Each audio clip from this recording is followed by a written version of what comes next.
आज के इस वीडियो के माध्यम से हम लोग जानने वाले हैं कक्षा 8 का हिंदी, जो कि बुक का नाम है वसंत, और इससे चैप्टर नंबर 1 लाख की चूड़ियाँ के जितने भी प्रश्न हैं उन सभी के उत्तर के बारे में जानने का प्रयास करते हैं। तो आइए शुरू करते हैं। ये है आपका अभ्यास प्रश्न, जो कि पृष्ठ संख्या 6 और 7 के प्रश्न, जिसमें प्रश्न संख्या 1, बचपन में लेखक अपने मामा के गांव चाँद से क्यों जाता था और बदलू को बदलू मामा न कहकर बदलू काका क्यों कहता था। इसका उत्तर है, लेखक बचपन में अपने मामा के गांव बड़े चाव से जाता था, क्योंकि जब वहां से लौटता तो गांव का बदलू मनिहार उसे ढेर सारी रंग बिरंगी लाख की गोलियां दिया करता था। वे रंग बिरंगी गोलियां किसी भी बच्चे का मन मोह सकती थी। गांव के रिश्ते के मुताबिक लेखक को उसे बदलू मामा कहना चाहिए था, परंतु वह बदलू को बदलू मामा न कहकर बदलू काका कहता था, क्योंकि गांव के सभी बच्चे बदलू को बदलू काका ही कहते थे। प्रश्न संख्या 2, वस्तु विनिमय क्या है? विनिमय की प्रचलित पद्धति क्या है? इसका उत्तर है, वस्तुओं के बदले वस्तुओं के आदान प्रदान की पद्धति को ही वस्तु विनिमय कहा जाता है। जैसे बदलू काका की चूड़ियाँ लेकर लोग उसे अनाज आदि आवश्यकता का सामान दिया करते थे। वस्तु विनिमय क्रय विक्रय का सबसे पुराना तरीका है। वर्तमान में विनिमय की प्रचलित पद्धति मुद्रा से क्रय विक्रय किया जाता है। प्रश्न संख्या 3, मशीनी युग ने कितने ही हाथ काट दिए हैं? इस पंक्ति में लेखक ने किस व्यथा की ओर संकेत किया है? इसका उत्तर है, मशीनी युग ने कितने ही हाथ काट दिए हैं। प्रस्तुत पंक्ति में लेखक ने मशीनों के आ जाने से उत्पन्न हुई बेरोजगारी की व्यथा की ओर संकेत किया है। वर्षों बाद जब लेखक ने बदलू काका को बेरोजगारी और लाचार देखा, टेनिस महसूस हुआ कि मशीनीकरण के परिणाम स्वरूप परंपरागत काम करने वाले कलाकारों तथा कारीगरों का कार्य पूरी तरह से बंद हो गया है। प्रश्न संख्या 4, बदलू के मन में ऐसी कौन सी व्यथा थी जो लेखक छिपी न रह सकी? इसका उत्तर है, बदलू काका के मन में अनेक व्यथाएं छिपी थी। बदलू काका कुशल मनिहार था। पहले उसके द्वारा बनाई गई लाख की चूड़ियाँ की बहुत मांग थी। उसका जीवन ठीक चल रहा था, मगर मशीन से बनी कांच की चूड़ियों के प्रचार ने उसका व्यवसाय लगभग बंद कर दिया। उसकी बनाई लाख की चूड़ियों को अब कोई भी नहीं पूछता था। बदलू बेरोजगार हो गया था और कोई अन्य काम न जानने के कारण अपनी आजीविका चलाने में पहले की भांति समर्थ न था। बदलू के मन में अपनी आजीविका प्रति यही व्यथा लेखक से छिपी न रह सकी। प्रश्न संख्या 5, मशीनी युग से बदलू के जीवन में क्या बदलाव आया? इसका उत्तर है मशीनी युग के आ जाने से बदलू के जीवन में काफ़ी बदलाव आया। मशीन से बनी कांच की चूड़ियों के प्रचार से वह अधिक बिकने लगी और बदलू की हाथ से बनी चूड़ियों की मांग समाप्त होने लगी। ऐसा होने पर बदलू का पैतृक पेशा जाता रहा, जिसके कारण उसने अपना काम बंद कर दिया। वह अपनी आजीविका अर्जित करने में भी असमर्थ हो गया और दुखी रहने लगा। अब आते हैं कहानी से आगे, जो कि पृष्ठ संख्या 7 से जो आपका प्रश्न है। प्रश्न संख्या 6, आपने मेले बाजार आदि में हाथ से बनी चीज़ों को बिकते देखा होगा। आपके मन में किस चीज़ को बनाने की कला सीखने की इच्छा हुई हो और आपने कोई कारीगरी सीखने का प्रयास किया हो तो उसके विषय में लिखिए। इसका उत्तर है ग्रीष्म अवकाश में मैं गुवाहाटी गया था। वहाँ मुझे एक ग्रामीण मेले में जाने का मौका मिला। वहाँ मैंने रेत तथा बांस से बनी कलात्मक चीज़ें बिकती देखी। इससे पहले तो कभी मैंने कल्पना भी न की थी बांस तथा बेंत से इतनी सारी वस्तुएं बनती होगी। मुझे लगा कि मैं ऐसी कलाकृतियाँ बना सकता हूँ। इसलिए घर वापस आकर मैंने बांस की टोकरियाँ बनाने की कोशिश की। मेरी कोशिश लगभग सफल हो गई थी, क्योंकि मेरे माता पिता मेरे द्वारा बनाई गई टोकरियों को देखकर बहुत खुश हुए। इस प्रश्न को आप अपने अनुसार भी बना सकते हैं। एक सांकेतिक रूप से इस प्रश्न का उत्तर आपसे दिया गया है। प्रश्न नंबर 7, लाख की वस्तुओं का निर्माण भारत किन किन राज्यों में होता है? लाख से चूड़ियों के अतिरिक्त क्या क्या चीज़ें बनती है, ज्ञात कीजिए। इसका उत्तर है लाख एक प्रकार की गोंद है जो पतझड़ वन क्षेत्रों के पेड़ों से प्राप्त होता है। भारत में झारखंड, ओडिशा, बंगाल, बिहार, मध्य प्रदेश, आंध्र प्रदेश तथा राजस्थान आदि राज्यों में लाख की वस्तुओं का निर्माण होता है। लाख से चूड़ियों के अतिरिक्त सजावटी सामान, खिलौने, आभूषण, मूर्तियों आदि का निर्माण किया जाता है।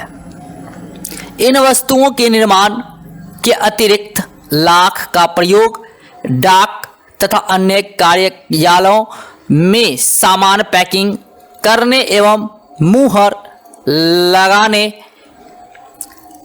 के काम में होता है। अगला आपका है अनुमान और कल्पना, जो पृष्ठ संख्या आपके 7 में है।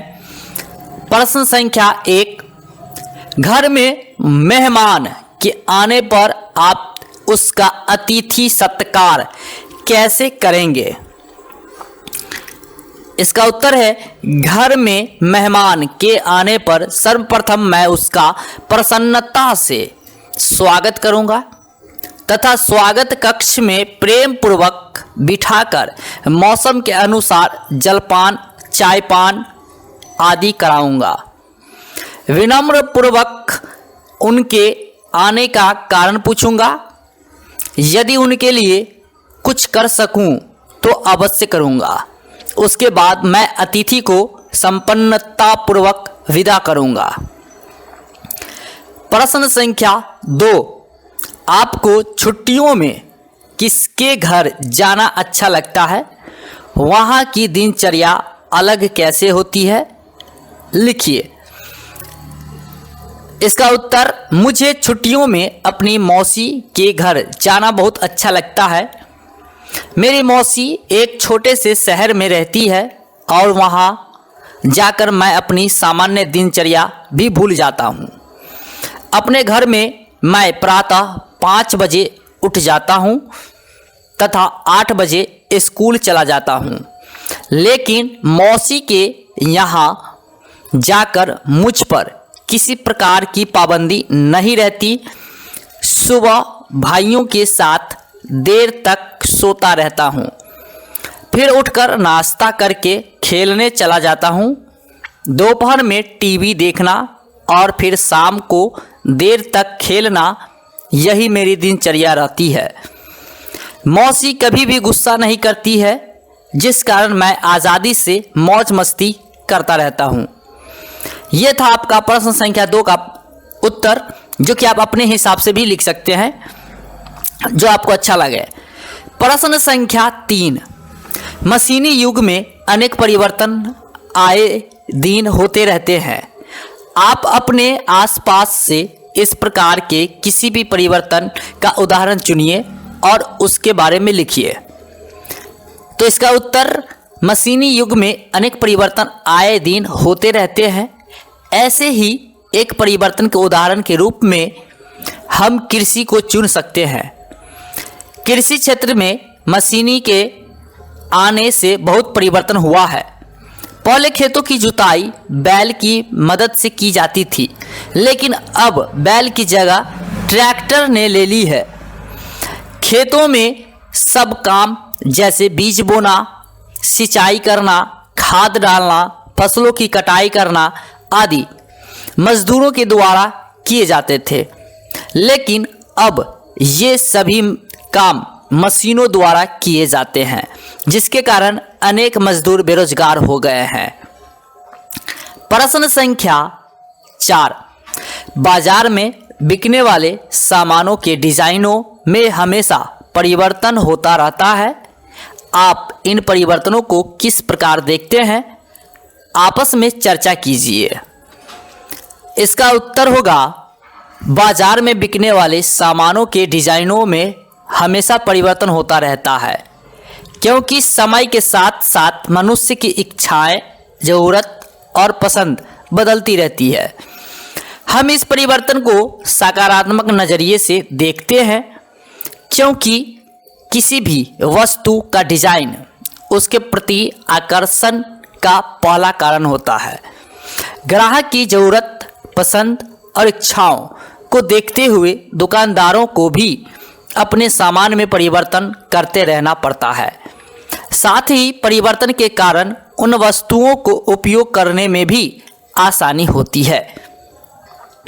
प्रश्न संख्या 5, हमारे खान पान, रहन सहन और कपड़ों में भी बदलाव आ रहे हैं। इस बदलाव के पक्ष विपक्ष में बातचीत कीजिए और बातचीत के आधार पर लेख तैयार कीजिए। इसका उत्तर, बदलाव मनुष्य की प्रकृति है। हमारे खान पान, रहन सहन और कपड़ों में भी बदलाव आ रहा है। 30-40 वर्ष पहले उत्तर भारत में दक्षिण भारतीय खान पान का प्रचलन नहीं था। आज हर शहर में, यहाँ तक कि उत्तर भारत के गांव-गांव में यह प्रचलित हो चुका है पहले चाय पीने वालों की संख्या हमारे देश में काफ़ी कम थी, परंतु आज घर घर में कई बार लोग चाय पीते हैं। खान पान में फास्ट फूड अधिक प्रयोग हो रहे हैं, जो लोगों के स्वास्थ्य के लिए हानिकारक है। कपड़ों के आकार, प्रकार तथा फैशन में काफ़ी बदलाव आया है। वेशभूषा हर परिवार तक पहुंच चुकी है।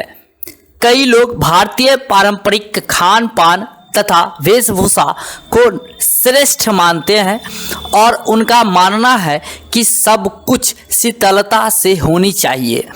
इन सभी विचारों से कह सकते हैं कि बदलाव जीवन का एक आवश्यक पहलू है। भाषा की बात जो आपके पृष्ठ संख्या 7 और 8 में जो प्रश्न है उसकी।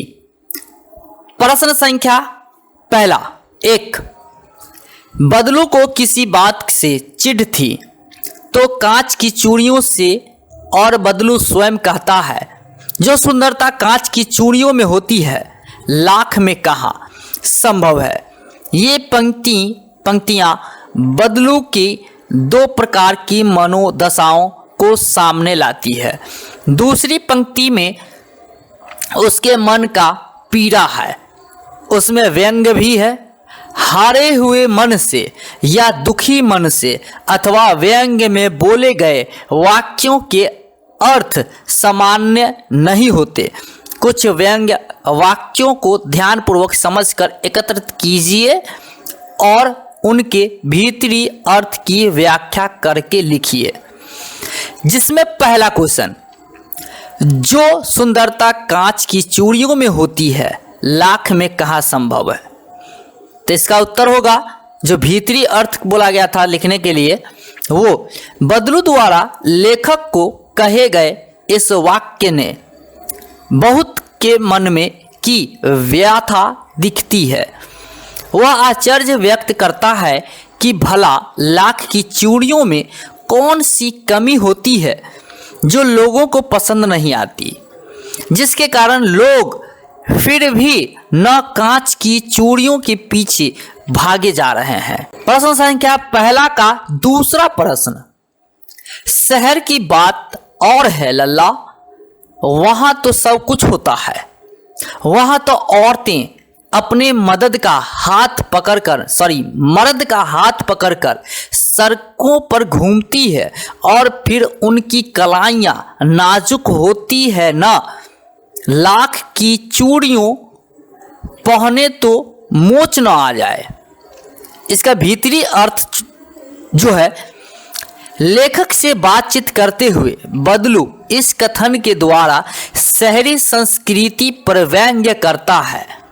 उसका मानना है कि गांवों की संस्कृति से शहरों की संस्कृति भिन्न होती है। शहरों में पाश्चात्य संस्कृति का अंधाधुंध नकल की जा रही है। बदलू के अनुसार लाख की चूड़ियों में शुद्धता और सच्चाई होती है। ये चूड़ियों भारतीयता की पहचान है, जबकि शहर के लोगों का जीवन दिखावा युक्त होता है। प्रश्न संख्या 3, मशीनी युग है न यह लल्ला, आजकल सब काम मशीन में होता है। इसका भीतरी अर्थ है, प्रस्तुत कथन द्वारा बदलू ने लेखक को संबोधित किया है। बदलू मशीनीकरण का शिकार है और उनके मन में मशीनों के प्रति एक आक्रोश है। वस्तुतः बदलू का संकेत मशीनों के बढ़ते प्रयोग से पैदा होने वाली बेरोजगारी की ओर है। प्रश्न संख्या 4, नाजुक तो फिर होता ही है लल्ला। भीतरी अर्थ, बदलू कहना चाहता है कि लोग कारीगरी तथा मजबूती की जगह नाजुक और सुंदर चीजों की ओर अधिक आकर्षित होते हैं, जो यह उनकी भूल है। उन्हें बनावटी कोमलता पसंद है। कांच की चूड़ियां टूट जाती है और शुभ कर चोट पहुंचाती है। प्रश्न संख्या 2, बदलू कहानी की दृष्टि से पात्र है और भाषा की बात व्याकरण की दृष्टि से संज्ञा है। किसी भी व्यक्ति, स्थान, वस्तु, विचार अथवा भाव को संज्ञा कहते हैं। संज्ञा को 3 भेदों में बांटा गया है। क, व्यक्तिवाचक संज्ञा जैसे लल्ला, रज्जो, आम, कांच इत्यादि। ख, जातिवाचक संज्ञा जैसे चरित्र, स्वभाव, वजन, आकार आदि द्वारा जानी जाने वाली संज्ञा। ग, भाववाचक संज्ञा जैसे सुंदरता, नाजुक, प्रसन्नता इत्यादि, जिसमें कोई व्यक्ति नहीं है और न आकार या वजन परंतु उसका अनुभव होता है। पाठ से तीनों प्रकार की संज्ञाएं चुनकर लिखिए। उत्तर, व्यक्तिवाचक संज्ञा बदलू, जनार्दन, नीम, आम, लाख, रज्जे। जातिवाचक संज्ञा मर्द, सड़क, गाय, बच्चे, गांव, मकान, शहर, वृक्ष, अनाज, नाव, वधु, चीर, लड़की, जमींदार, घरवाली, स्कूल। भाववाचक संज्ञा पढ़ाई, सुंदरता, जिद, महत्व, व्यथा, शांति इत्यादि। प्रश्न संख्या 3, गांव की बोली में कई शब्दों के उच्चारण बदल जाते हैं। कहानी में बदलू वक्त यानी समय को बखत, उम्र, वय, आयु को उम्र कहता है। इस तरह के अन्य शब्दों को खोजिए जिनके रूप में परिवर्तन हुआ हो, अर्थ में नहीं। इसका उत्तर, गांव की बोली रूप में मर्द, शुद्ध रूप मर्द। गांव की बोली में भैया, शुद्ध रूप भैया। गांव की बोली में लल्ला, शुद्ध लाला। गांव की बोली में व्याह, शुद्ध रूप विवाह। तो ये इस प्रकार से आपके जो कक्षा 8वीं के हिंदी है वसंत, उनसे पहले चैप्टर लाख की चूड़ियाँ का जितने भी प्रश्न थे उन सभी के उत्तर आपको दे दिया गया है। इसी तरीके का प्रश्न उत्तर हर एक बुक का, हर एक चैप्टर का अगर आपको चाहिए तो इस वीडियो को एक लाइक कर दीजिए, अपने दोस्तों में शेयर कर दीजिए। और हमारे चैनल पे नई आए हैं तो हमारे चैनल को सब्सक्राइब कर लीजिए, बेल आइकन को दबा लीजिए ताकि इस तरह का वीडियोस आप तक सबसे पहले मिल सके। तो चलिए आज के लिए दैट्स ऑल, थैंक यू। मिलेंगे नेक्स्ट वीडियो में नेक्स्ट चैप्टर के साथ।